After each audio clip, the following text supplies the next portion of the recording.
Bem-vindos ao canal Permita-se e hoje no Café Consciente, ao meu lado a Júlia e aqui o nosso grande convidado, Dr. Túlio Sperbi, e estamos em Juiz de Fora, no Teatro Carlos Magno. Que honra te receber na sua casa, Túlio. Eu te agradeço, Xuxa, o convite. Eu que me sinto honrado, nascido, criado em Juiz de Fora, e ter você aqui na minha cidade é uma honra enorme você me convidar para participar do seu projeto, maior ainda. Obrigado mesmo. E hoje foi muito legal, porque antes de começar aqui, eu ia falar isso agora. O Túlio realizou o sonho de infância, 2 medalhas olímpicas. Porque eu sou fã de você desde pequenininho, eu sempre falei isso. Cara, eu conheci você pessoalmente em 92 ou 93, cara, no Mundial que teve no Rio. E você não vai lembrar, obviamente, disso, mas você me deu a camisa, cara, da Seleção Brasileira, dos Correios. Eu tenho ela guardada até hoje, assinada por você. Poxa, mas era pra você ter trazido a camisa, Túlio.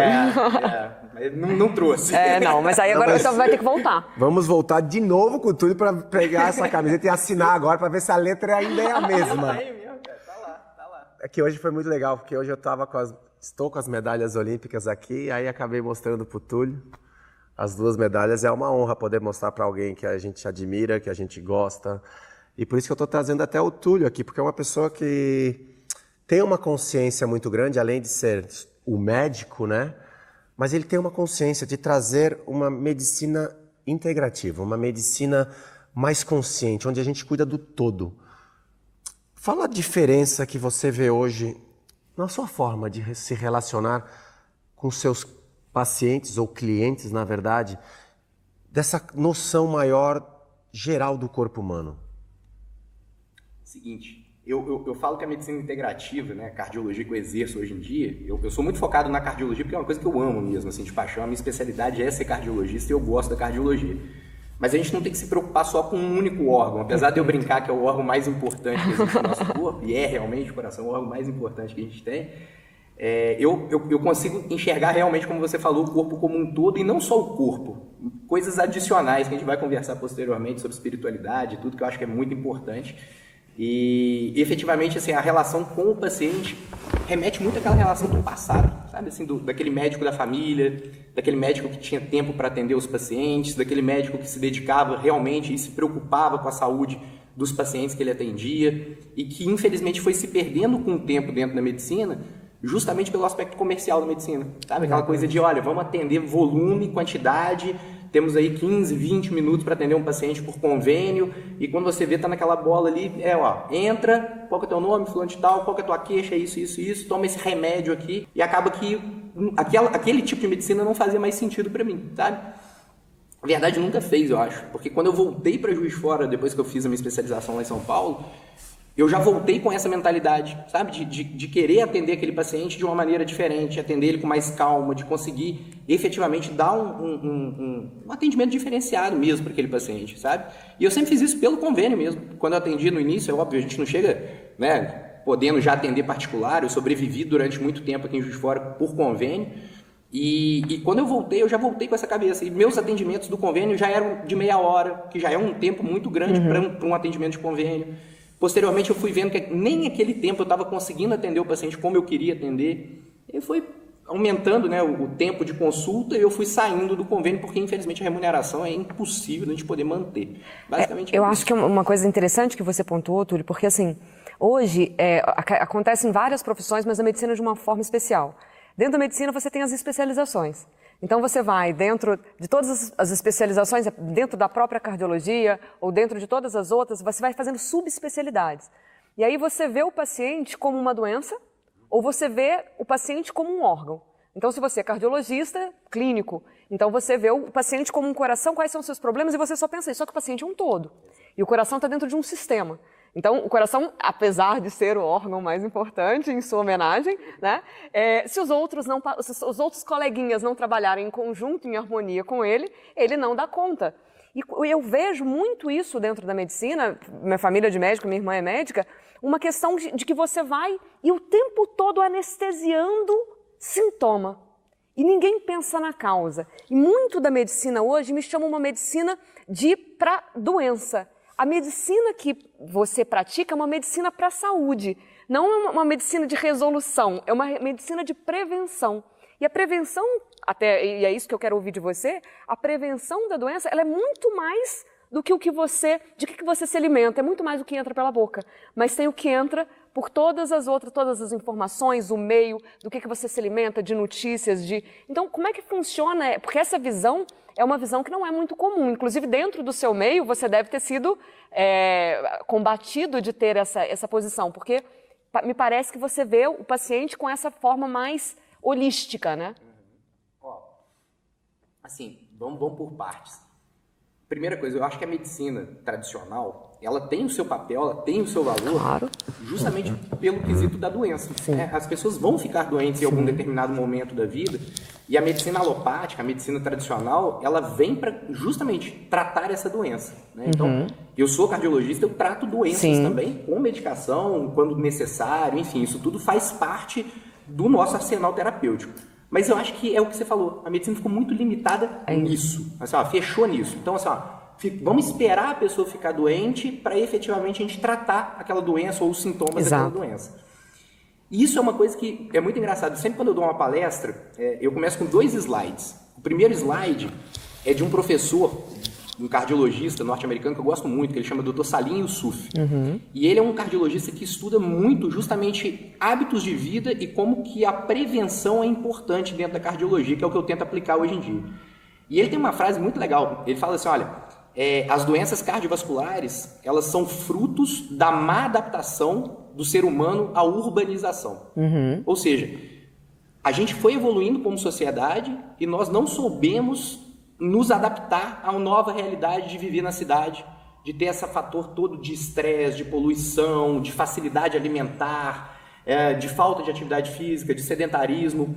A gente foi ficando cada vez mais preguiçoso, comendo cada vez pior, se expondo a fontes de estresse cada vez maiores, estresse, quando eu falo estresse de todas as maneiras possíveis e imagináveis, e isso foi tornando todo mundo doente. Então, a base disso é a gente reverter todo esse processo, é tentar enxergar a nossa saúde e o que a gente pode fazer pela nossa saúde.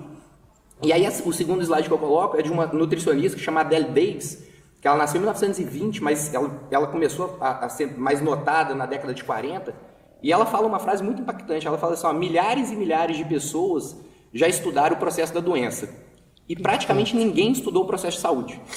Perfeito. E olha como é que ela falou isso em 1940, a gente está em 2020 e a realidade não mudou. São 80 anos de evolução e a gente continua estudando doença e poucas pessoas efetivamente trabalham na prevenção da doença.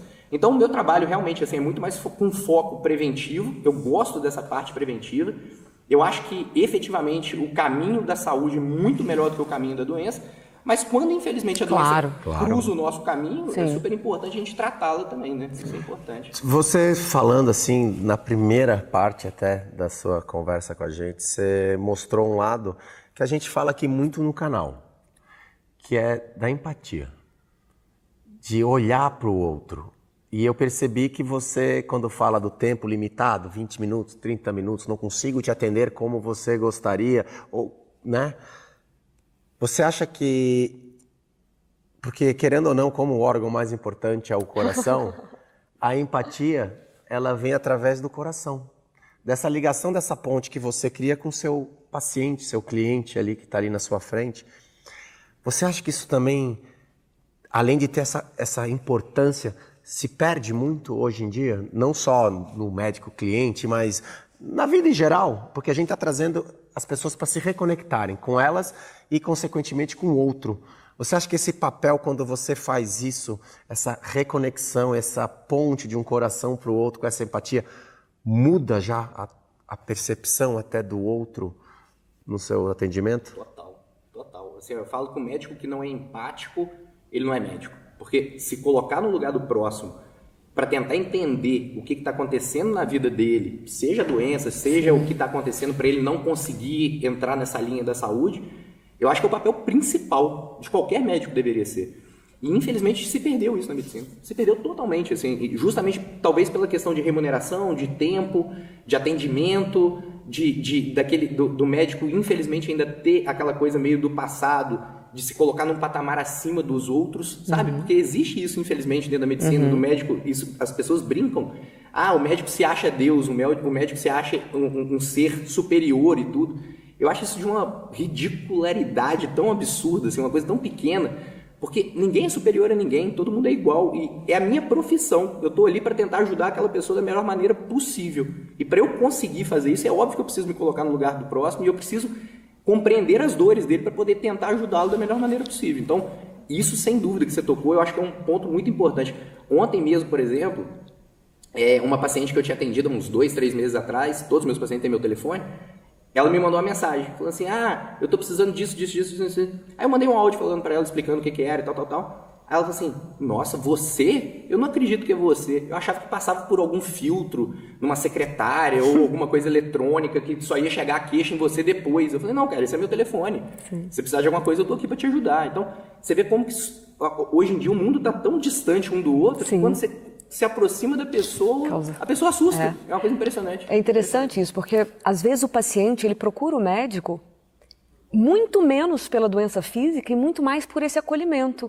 Eu vejo isso muito com idosos.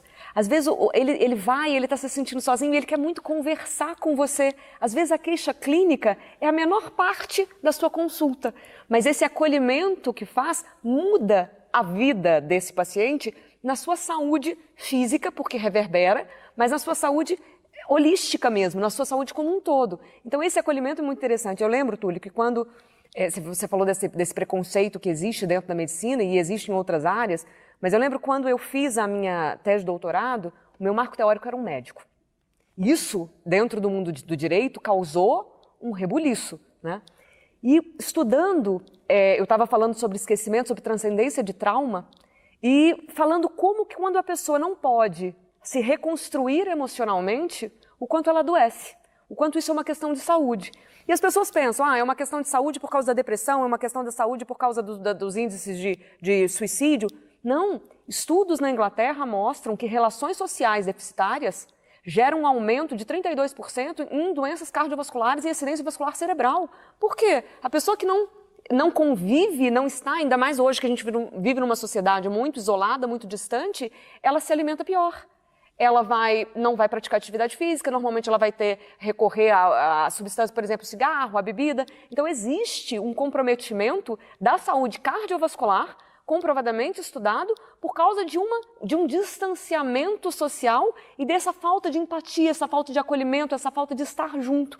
Então, eu não sei se isso vai muito ao seu consultório, mas essa necessidade de ser acolhido, de ser ouvido, que muitas vezes eu acho que as pessoas hoje estão muito mais carentes e doentes nesse sentido, né? Com certeza. Assim, e além disso que você falou, esses dados, eles mostram que são fatores de risco isolados para a doença cardiovascular. Por exemplo, assim, um indivíduo que é ansioso, que tem realmente um transtorno de ansiedade, ele é um indivíduo com uma propensão maior a ter um infarto do que uma pessoa que não é ansiosa, mesmo que ela não seja hipertensa, mesmo que ela não seja diabética, mesmo que ela não tenha nenhum outro problema, nenhum outro fator de risco associado. Então, ansiedade, depressão, alta exposição a estresse, isolamento social, isso tudo já são fatores de risco reconhecidos.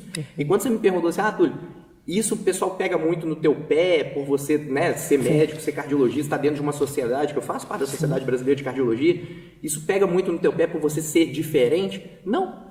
Acredita que não? Fantástico. Porque, na verdade, eu não estou fazendo nada que não deveria ser feito, eu estou fazendo o que deveria ser feito. Sim. E, inclusive, está na diretriz. Existe na diretriz brasileira de prevenção cardiovascular, existe um capítulo de espiritualidade, onde eles abordam justamente o tema da espiritualidade e como que a espiritualidade é importante na saúde cardiovascular. O problema é que os médicos não aplicam o que está escrito na diretriz. Então, eu ao aplicar a diretriz, eu não estou fazendo nada de errado, né? Então, mas é que eu acho que, assim, pegando esse gancho, trazendo a espiritualidade, eu acho que para a pessoa aplicar a espiritualidade, ela tem que praticar nela. Com certeza. Ela tem que ter consciência. Ela tem que ter consciência nela mesma, de ver as mudanças na vida dela, que aquilo traz. Tem que entrar em contato com ela, tem que entrar em contato com as suas dores, tem que entrar em contato com essa visão mais ampla sobre ela, para daí sim você entender a importância daquilo. Eu acho que é por isso que você fala tão bem de todos esses campos que nós temos no nosso corpo, também trazendo a espiritualidade, porque você trabalha. Por isso que está num programa chamado Café Consciente, porque é um médico que tem consciência, mas que trabalha essa consciência em você. Quando que foi se você consegue dar um marco para isso? Você lembra se a idade que você tinha, onde você já começou a ter essa visão mais ampla nessa parte desse todo que a gente tem, né? Que a gente não vê? Você consegue? Eu acho que não, cara. Eu não consigo dar um marco. Eu consigo falar algumas fases da minha vida onde isso foi aumentando progressivamente, assim. Eu fui criado num colégio católico aqui de Juiz de Fora.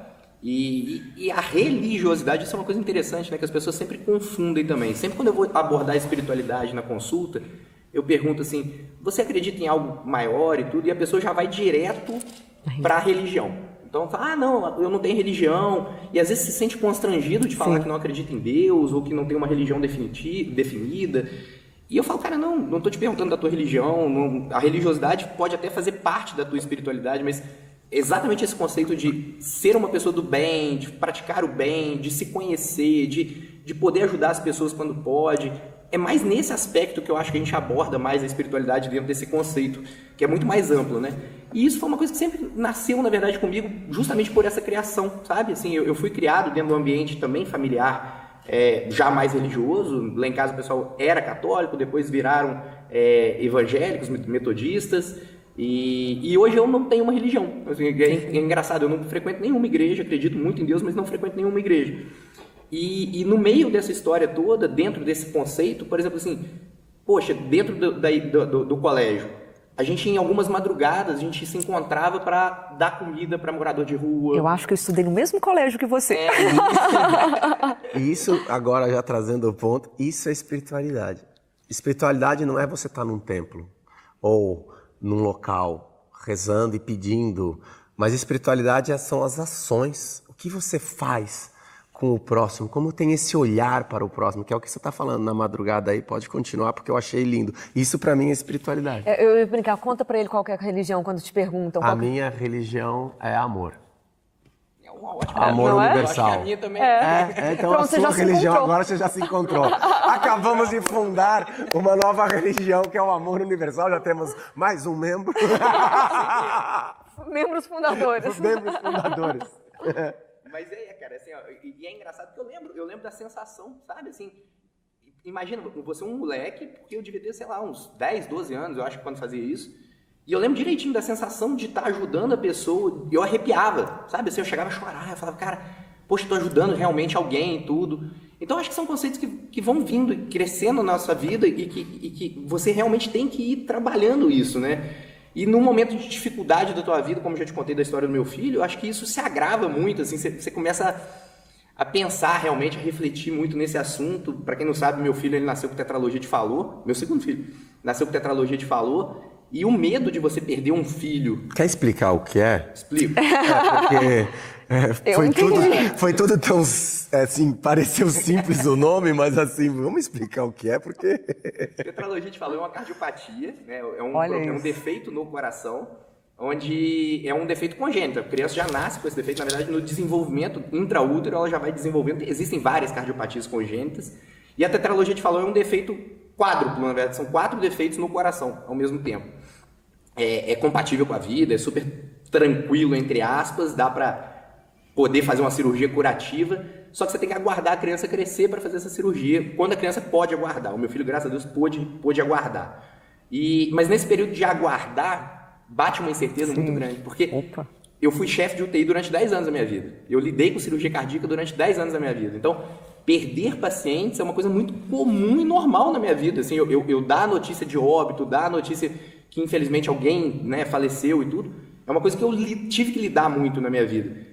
Agora, quando essa notícia pode chegar para mim, um filho, aquilo ali me abalou realmente, assim, sabe? E foi um momento muito grande de reflexão, de pensar, de refletir, de aproximar com Deus mais ainda mesmo também. Então, foi um momento muito importante na minha vida. E depois eu fiquei pensando, falei assim, cara, mas por que isso aconteceu comigo, né? Você sempre fica assim, pô, mas por que comigo? Por que comigo?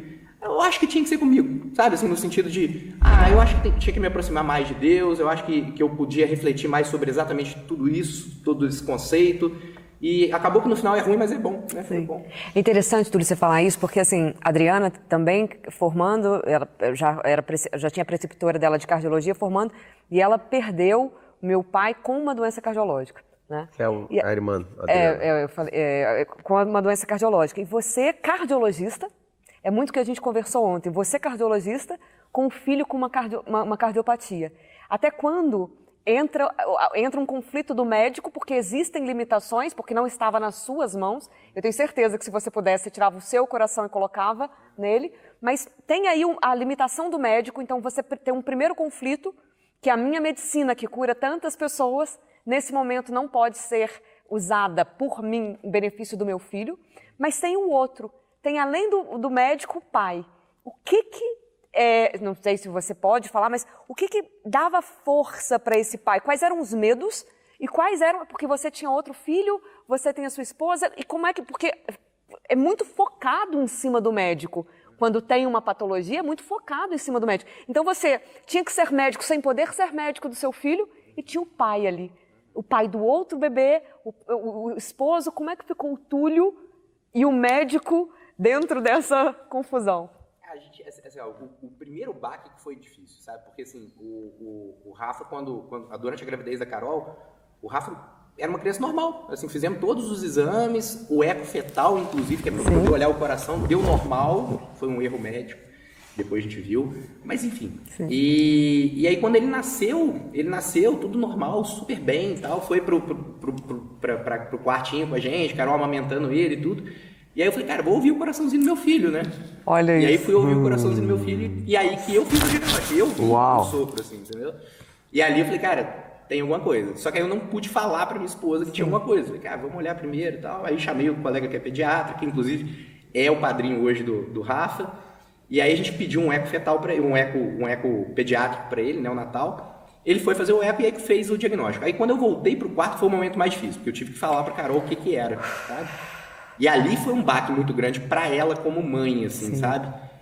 Ela se colocou num papel de culpa por ela ter diabetes, ela é diabética, então ela achou que o diabetes dela causou a doença no filho.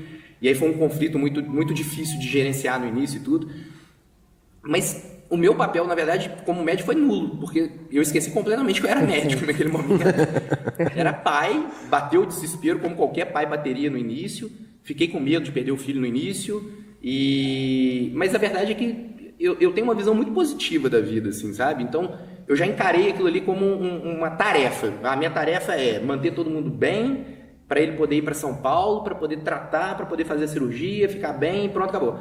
E deu tudo tão certo no final, assim, porque a gente operou lá no HCOR, ele ficou 4 dias internados, e assim, foi muito rápido a recuperação dele, ele saiu rapidinho do hospital, saiu bem, ele com um dia de pós-operatório, ele estava brincando com a cobertinha já da última brincando, entubado ainda, brincando assim. E aí eu fui ficando mais tranquilo, assim, na verdade. O período ruim, na verdade, é esse se manter estável durante os 6 meses para poder resolver o problema, entre aspas, né? Você acha que você trazendo isso, e a gente fala muito sobre aceitar a vida como ela é, aceitar os desafios, entender que eles têm um propósito, algo positivo para o seu crescimento, mesmo que seja desagradável. Sim. Você acha que isso fez e faz uma grande mudança na tua vida, até mesmo para trazer esses exemplos, até mesmo quando você está atendendo numa consulta? Eu, sinceramente, durante a consulta, eu não me pego nesse sentido de tentar trazer isso para a consulta, nem nada, isso não. Mas eu acho que encarar a vida, como você falou, assim, da melhor maneira possível, é uma obrigação nossa. A gente tem que efetivamente tentar encarar aquilo de uma maneira positiva, porque se a gente for encarar tudo como uma maneira o tempo todo negativo, isso vai impactar na nossa saúde e na saúde de quem está ao nosso redor. Porque imagina, exemplo, né? Poxa, descobri que o Rafa está lá com um probleminha dele. Aí eu entro num quadro de depressão. E aí eu começo a ficar mal. Paro de atender os meus pacientes. A minha esposa que está do meu lado, com um filho recém-nascido amamentando, vai ver aquele exemplo, vai ficar mal. E aí todo mundo começa a ficar mal. Cara, não faz muito sentido para mim isso, sabe? Assim, eu sei que nem todo mundo consegue fazer isso. Eu entendo perfeitamente que cada um vai reagir de uma maneira diferente. Mas eu acho que isso que você falou de tentar encarar a vida de uma maneira positiva sempre, independente do problema que você tem, eu acho que faz todo sentido. Mas eu acho que aí entra a espiritualidade. Eu acho que aí entra a fé, entra essa confiança que algo maior te deu aquele desafio, como você mesmo falou, para resolver aquilo, resolver as situações, está sólido, mas essa segurança talvez venha da sua raiz sólida aqui, na confiança de algo muito maior, que te deu uma missão de cuidar do Rafa naquela situação, de cuidar da sua família. E quando eu trouxe para você trazer para os seus pacientes, não era a sua história, mas sim trazer essa positividade, de trazer esse questionamento para eles perceberem que mesmo aquela situação desagradável, se eles olharem de uma outra maneira, pode trazer até uma cura. Sem dúvida, sem dúvida. A gente vai... Todo mundo vai passar por momentos na vida, né? Todo mundo, cara. Assim, não existe uma vida perfeita o tempo todo, com só momentos positivos.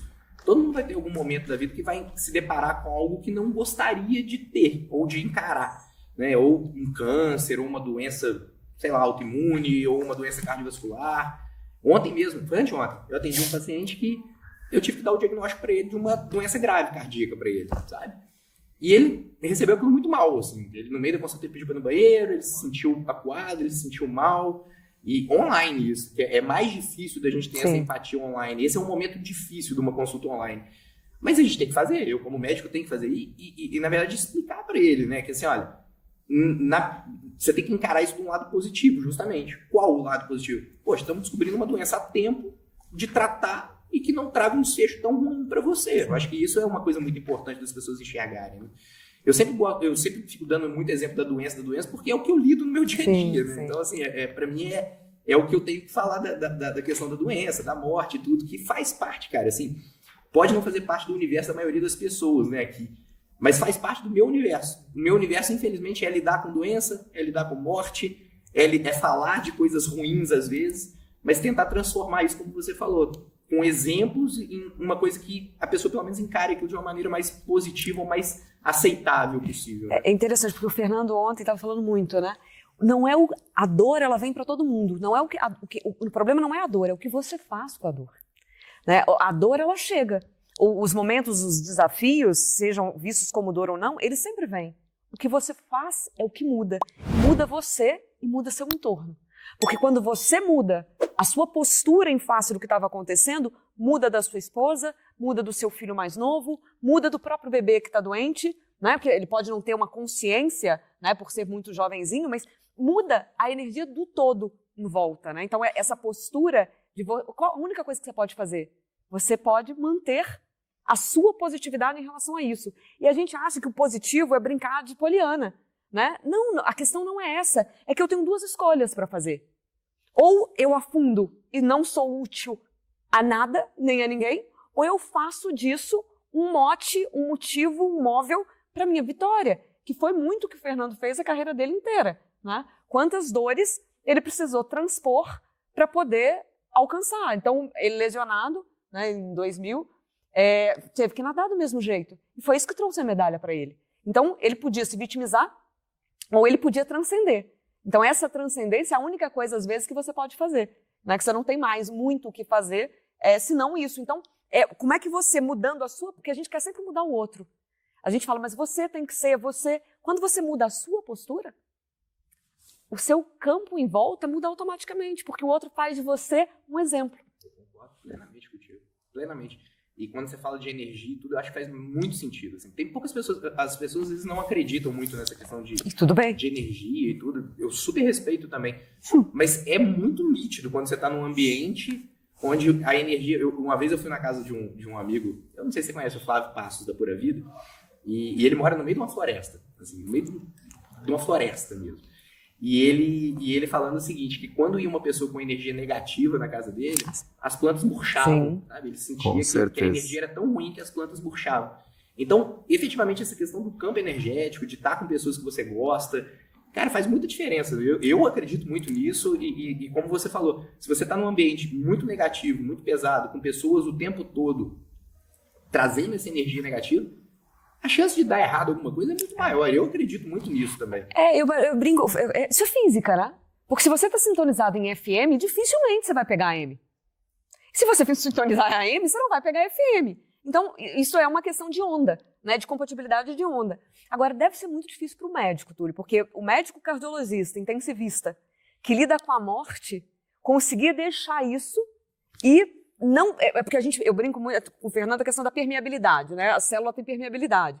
Mas a gente tem uma permeabilidade energética, uma permeabilidade de campo, que é o que o Fernando ensina muito, técnicas disso. Então, se você trouxer com você, por exemplo, para dentro da sua casa, toda a dor da UTI, se você deixar isso entrar, a sua frequência faz assim. Então, que lindo que consciente ou inconscientemente você mantém essa permeabilidade, você consegue ter a empatia com o seu paciente, você consegue acolher, seja na UTI, seja no consultório, mas você não deixa passar para dentro. Porque senão, quando você chegar a casa, você não tem essa energia para doar para os seus filhos, para sua esposa, para os seus familiares. Então, essa permeabilidade que o Fernando fala tanto, me parece que você faz isso muito naturalmente. Eu acho que sim, porque assim, não é uma coisa consciente, com certeza não, assim, no sentido de pensar nisso, nem nada. É muito natural pra mim, assim, eu acho que, não sei se é natural pra todo médico, mas é muito natural pra mim isso. Assim, eu acho que entra na tua parte natural de você já ter esse lado da espiritualidade, dessa conexão com você, eu acho que da empatia, de você com certeza não deve consumir coisas negativas, você deve, com certeza, já falou aqui, seus pensamentos são sempre positivos. Então, o que você faz? Você sempre está elevando a sua frequência. Quando vem alguém com uma frequência que acontece muito, né, mais baixa, a sua até pode baixar e a dele sobe. Então, ele se beneficia um pouco da sua, mas assim, no momento que aquela pessoa sai e você fica em 5 minutos em silêncio entre um ou outro paciente ou até mesmo no carro, com certeza você já volta para o teu lado positivo, você já eleva a sua frequência de novo, vendo a vida com esse olhar muito mais vivo, né, para a vida, muito mais consciente dela. Mesmo que seja inconsciente, você já faz isso naturalmente, porque já faz parte da sua vida. Já virou um hábito. Mas eu acho que é engraçado, assim, porque hoje a gente vive num mundo muito de mentira, de falsidade, né? Eu gosto de falar isso porque, assim, eu me projetei muito na questão do Instagram, de rede social e tudo, e como você vê pessoas falsas naquele ambiente, né? Assim, eu já conheci pessoas que transmitem uma coisa, fingem que são super felizes, super alegres, e a hora que você vai ver a pessoa, cara, você já fala assim, puta, eu não quero estar perto dessa pessoa, assim, é uma pessoa que, Deus me livre, não quero nem chegar perto dela, sabe? Então, assim, esse mundo que a gente vive de falsidade e tudo, às vezes quando a gente pega uma pessoa que realmente é feliz e que é alegre, porque eu tento o tempo todo mostrar para as pessoas no Instagram que eu sou uma pessoa feliz mesmo, para tentar contagiá-las do outro lado com alegria, sabe? Fantástico. E eu sou mesmo, assim, eu não tô falando mentira nenhuma. Agora, tem pessoa que tenta mostrar uma coisa que não é, e a hora que você conhece, que vem aquele choque de realidade, aquilo ali é terrível. Assim. Eu me lembro de um dia que eu estava numa palestra de um cara, e ele falando de consciência. E eu ia falar depois. E ele falou, mas eu posso falar? Eu fiquei encantado com a palestra. Mas o cara sabia todos os livros, todos os nomes, todos. E eu não sou o cara que ligo para nome de livro, autor, quem escreveu a frase. Para mim isso não me importa. Importa o que eu faço na minha vida e trazer a experiência do que eu vivo. O resto, isso aí para mim é conhecimento, tá na mente. Eu quero trazer o que está no meu coração, então eu não fico me apegando. E ele trouxe uma coisa, eu achei lindo, porque como eu não tenho essa memória desses nomes todos, eu fiquei encantado. Eu falei, nossa, que brilhante. Cara, ele desceu ali atrás, ele já saiu brigando, e xingando, e reclamando. Eu falei, Luiz, calma aí.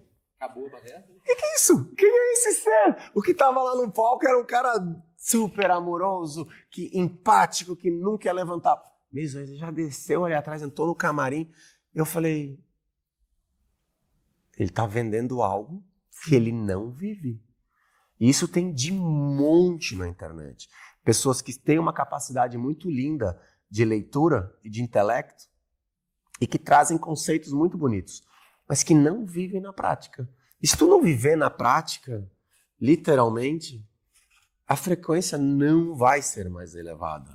Você pode até vender teu peixe, mas aí entra a mentira. E a pessoa, ela, querendo ou não, adoece. E eu acho que eu vejo com você, nos seus consultórios, que muitas vezes só no teu acolhimento, você já traz e propicia uma cura que a pessoa nem imagina que está ocorrendo. A cura energética, a cura dela é poder enxergar a vida dela de outra maneira. E eu queria que tu trouxesse isso para a gente, para quem está assistindo, de o que você vê por trás da doença além da doença, no caso, que as pessoas têm o hábito de fazer nas suas casas, nos seus relacionamentos, que você vê que de vez em quando você dá só uns toques que você percebe que aquilo possa realmente mudar aquele condicionamento que porventura pode até trazer uma doença no futuro, tipo uma forma de prevenção. Quais são os elementos que você mais vê no seu consultório que as pessoas te trazem de queixas da vida, não do coração em si?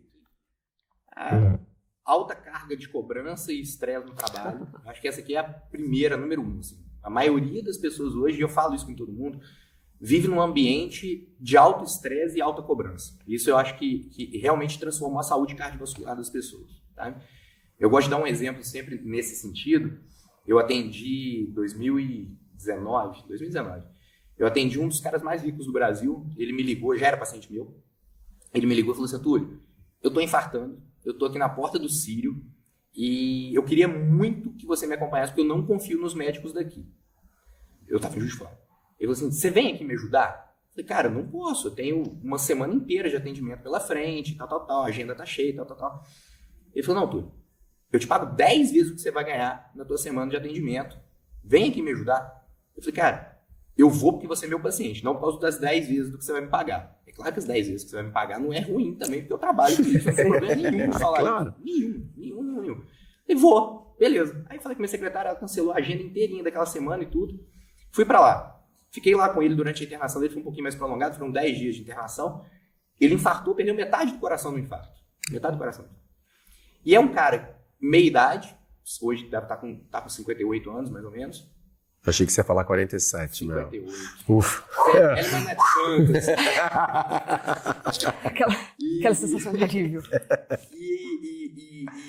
E ele, cara, ele sem fator de risco nenhum. É um cara que não fuma, não tem histórico familiar, não tem uma genética positiva, nunca usou droga, nada. Assim, não é hipertenso, não toma remédio nenhum pra nada. E ele falou, cara, por que eu infartei? Eu falei, cara, essa é uma reflexão que você tem que fazer. Por que eu infartei? Porque o que te levou ao infarto é tudo que você tem que fazer o contrário do que te levou lá. Perfeito. E aí foi engraçado porque assim, a gente estava saindo do hospital e a gente foi andar um corredor, sei lá, de uns 30 metros mais ou menos. Ele na metade do corredor ele cansou muito. Muita falta de ar. Aí eu peguei uma cadeira de roda que tinha perto, botei ele na cadeira de roda, levei até o motorista, a gente entrou dentro do carro junto. Entrou dentro do carro e desabou de chorar. Chorava. Falei, cara, o que houve? Ele falou assim, eu perdi minha saúde. Foi a hora que ele viu que ele perdeu a saúde dele. Foi a hora que ele começou a tentar andar e ele viu que o coração dele já não era mais a mesma coisa. Que ele conseguia até sair do hospital, mas que a vida dele dali pra frente nunca mais seria a mesma. E nunca mais foi a mesma. E aí ele começou a chorar. Ele falou, cara, conta essa história tua pra todo paciente teu que infartou, que vai infartar, pelo que eu infartei. Eu falei, mas você descobriu o que te levou a infartar? Ele falou, descobri. Eu falei, o que te levou a infartar? E eu já sabia. Ele falou, cara, estresse e privação do sono. É um cara que não dormia, nunca, aqueles workaholic, empresário workaholic. Pra mim, dormir é perda de tempo, pra mim dormir não é importante, se eu não dormir eu rendo mais, eu tenho mais tempo para trabalhar, e o tempo todo trabalhando, estressado, resolvendo problema, e ligação. Ele falou, você acha que eu infartei por causa disso? Eu tenho certeza. Não tem a menor dúvida que você infartou por causa disso, porque você não tem outro fator de risco para você ter infartado. E aí eu gosto de contar essa história para as pessoas perceberem o quão importante é, como que essa questão da cobrança, como que essa questão do estresse, como que às vezes o empresário troca a saúde por dinheiro e que nunca mais vai resolver o problema, nunca mais vai conseguir trazer a saúde de volta. Então, ele mesmo falou uma frase que eu uso e que todo mundo fala, muita gente fala, cara, dinheiro não compra saúde. Dinheiro pode comprar tudo, mas não compra a saúde de volta. E nunca mais o dinheiro vai comprar a saúde dele de volta. Ele perdeu realmente aquilo ali. E você ganha dinheiro, trabalha para o dinheiro, para depois chegar numa certa idade e gastar todo o dinheiro para cuidar do problema que você mesmo criou. Porque, querendo ou não, é o que a gente fala aqui no nosso canal o tempo todo, é de consciência. Cara, as pessoas não param 1 minuto no dia para respirar. Só respirar. Se as pessoas entendessem o benefício de umas 3 respirações profundas, eu não estou nem falando de fazer a meditação de 20 minutos de manhã e 20 minutos à noite, que aí sim já muda o seu estado interior, você encontra uma paz, um equilíbrio energético, um equilíbrio sistêmico. Eu não estou nem entrando nesse quesito mais holístico da coisa, mas respirar. A fonte da vida está aqui, na tua frente. Você não vê, mas toda a energia do prana, do universo está aqui. Se a gente respirar profundamente, cara, 3 respirações profundas a cada 1 hora, você tem mais equilíbrio, você tem mais consciência, você tem mais paz, tranquilidade, serenidade. E aí, com o tempo, você vai descobrindo o que realmente tem de valor na vida e não o que tem preço. Porque daí, depois que acontece isso, ele descobriu o que realmente tem de valor, que era a saúde, às vezes os relacionamentos. Aí você só dá valor aos relacionamentos quando você perde alguém. Então a gente está tentando trazer esse canal até com os convidados, assim, com consciência, não só o médico, mas além do doutor Túlio, o Túlio, o que está ali vendo as coisas, que lida e como lida com essas situações na sua vida, porque a gente vê exposto, escancarado no rosto, na energia, na vibração, na simplicidade, na humildade, na sua forma de falar. E se a gente pensar, tudo isso tem a ver com o autocuidado, o auto-reconhecimento que te leva a religar, que seria a religião que botaram, que é religar com o quê? Com algo muito maior do que você, que seria a espiritualidade. O reconhecer que tem uma força que você não controla. Que não controla o quê? Tudo que te acontece na tua vida. Você aceita os lados agradáveis e desagradáveis e você passa a lidar isso com naturalidade. Por isso que para você é natural. Isso que você falou, 2 coisas que você falou são muito importantes. A primeira do autocuidado, né? Eu falo que o autocuidado é a maior forma de amor próprio que a pessoa pode ter. Porque assim, a pessoa que tem essa consciência do autocuidado e que envolve aspectos emocionais, mas também aspectos, né, de vícios do dia a dia, cara, é a pessoa que não vai ter um problema futuro. Porque a pessoa que tem um amor próprio e que tem esse autocuidado, ela vai querer se alimentar bem. Ela vai querer ter o tempo dela para fazer o exercício dela. Sim. Ela vai querer ter o tempo dela para cuidar de aspectos emocionais dela, onde eu sempre, quando você perguntou assim, qual o toque que você dá nos pacientes? Cara, eu sempre falo para ele começar a ler sobre autocuidado e fazer alguma coisa de meditação ou de pranayama. Agora você vai mandar eles entrarem no canal por favor. Resolvido. Já vou começar. Não, porque sabe quais são os toques que eu dava antigamente? Eu falava assim, olha, tem no próprio Netflix tem uma série de meditação. Sim. Você bate lá, meditação, aparece lá, né, o início, né, uma introdução à meditação, são 9 episódios curtinhos, onde ele te explica algumas técnicas de respiração. Eu também. E eu gosto de fazer, é legal aquilo ali. Então eu falo, cara, começa a fazer, começa a tentar entender as técnicas, porque muita gente também, não sei se acontece isso contigo, não sei, aí você é muito mais experiente que eu nesse assunto. Mas eu falo o seguinte, eu gosto de comparar a meditação com cozinha. Eu gosto de cozinhar. E a meditação, pra mim, é meio que parecido com a cozinha. Por quê? Sim. O cara chega ali na meditação, aconteceu isso comigo. Eu sentava, isso em 2014, quando eu comecei a meditar. Eu sentava e falava assim, tô perdendo meu tempo aqui. Sim. Eu não consigo meditar. Eu tô perdendo meu tempo. E aí minha cabeça só ficava assim, tô perdendo tempo. E aí eu falava, eu não vou conseguir. É uma coisa que eu não vou conseguir. E aí, por que eu gosto de comparar isso com a comida, com a culinária? Porque na culinária, cara, você olha aqueles pratos maravilhosos do chefe e você vai querer fazer igual. Cara, como que você vai fazer igual se você não tem uma técnica, se você não sabe cortar uma cebola, se você não sabe picar uma cenoura, se você não sabe o que é um buquê garni, se você não sabe nada de culinária? Teu prato não vai ficar igual ao do chefe nunca. E a meditação eu vejo que é mais ou menos parecido. Eu comecei a fazer esse link na minha cabeça, não sei se faz sentido, mas é o que eu fiz. Eu falo assim, se você quer realmente começar a aprender a meditar e ter um resultado final de meditação, aprenda as técnicas, entenda sobre as técnicas, entenda o que é o respirar, estude sobre isso, aplique essas técnicas, e aí depois você vai com calma chegando no teu objetivo final. É que nem a cozinha, daí você chega no que tipo de culinária você gosta. Exatamente. Se é a francesa, se é a japonesa, se é a italiana. Técnica de meditação, na minha visão, hoje tem 2 bilhões, sei lá quantas pessoas tem no mundo, mas cada um tem a sua. Mas aprenda as técnicas básicas, tenha uma base e ali você navega nelas. Depende do dia, eu faço uma coisa. Depende de como eu me sinto, eu faço outra. Mas esse negócio que você falou foi incrível. O de perder o tempo. Olha, eu já medito há uns bons anos. Eu já me vi assim nos últimos 2 anos. Eu me lembro que nos últimos 2 anos eu me vi 2 vezes pensando, tô perdendo meu tempo. Eu mesmo me vi caindo nesse looping. Aí eu falei, olha só, você mesmo lutando contra algo que você sabe. Então, pra gente ver que até a pessoa, por mais experiente que seja, acha que muitas vezes ficar ali de olho fechado, passando, tá perdendo tempo. Claro que eu achei que tava perdendo tempo. Tava acontecendo um monte de coisa fora e minha mente não tava ali no presente. Eu tava fora do momento presente. Tava gerando o quê? Ansiedade. E a ansiedade gera o quê? Desconforto na respiração. Fica aqui preso. E ali começou a me gerar desconforto em tudo, inclusive na minha meditação. Daí, ali foi um aprendizado. Toda vez que eu vejo que eu tô com desconforto, aí eu falo, é hoje que eu preciso dela. É agora, é com você que eu vou ficar. E aí eu fico nela até... Aí vai. Aí chega a dar 10, às vezes vai ficar 10, 15 minutos. Tem vezes que eu entro em 1 minuto. Mas tem dias que eu fico 10, 15, 20, 25 minutos para daí espaçar e eu entrar naquela meditação gostosa que eu falo, ai, tô presente de novo.